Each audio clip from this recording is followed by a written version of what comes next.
সরকার মা ইলিশ সংরক্ষণে যে ২২ দিনের অবরোধ দেয়, সেখানে মা ইলিশের ডিম দিতে সময় লাগে ১০ থেকে ১৬ দিন। এরপর সরকার হঠাৎ আবার ৬৫ দিনের অবরোধ লাগিয়ে দিল। কি কারণে সরকারের এই সিদ্ধান্ত মাথায় ধরছে না। বৈরী আবহাওয়ায় আশ্রয় নিতে এসে পটুয়াখালী বড় মৎস্য অবতরণ কেন্দ্রে আলিপুর ঘাটে আক্ষেপ করে কথাগুলো বলছিলেন চট্টগ্রামের বাঁশখালী এলাকার জেলে কামরুল ইসলাম ওরফে কালু মাঝি। কি জন্য যে ৬৫ দিনের অবরোধটা লাগাই দিল মাথায় ঢোকে না। হয়তো এটা দিন সারবার জন্য তুমি ৫ দিনের জায়গায় ১০ দিন দিছো বা ২২ দিন দিছো।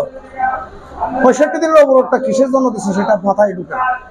ওই রকম লস দিতে দিতে আমার এখন মনে হয় আমার একটা বোট বিক্রি করলো আমি ঋণ থেকে মুক্তি পাবো না।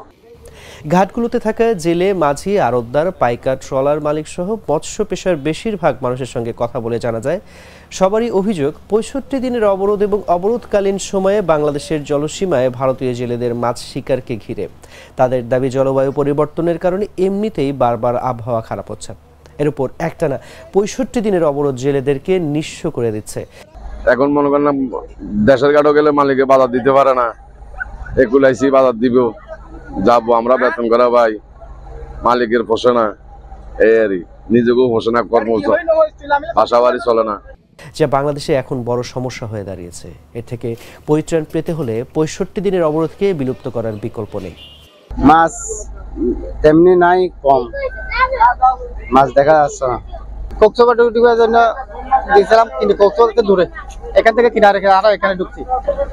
আবহাওয়া খারাপ, এই কারণে গিয়েছে, বড় আছে, বাজার আছে।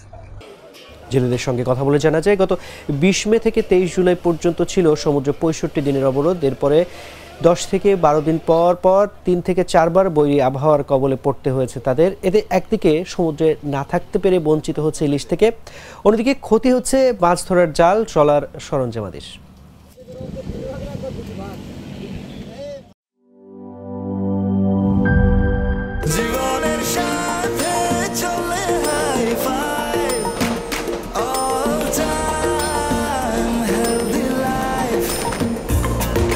জার্নিতে স্বাস্থ্যকর all time family cake, all time healthy life.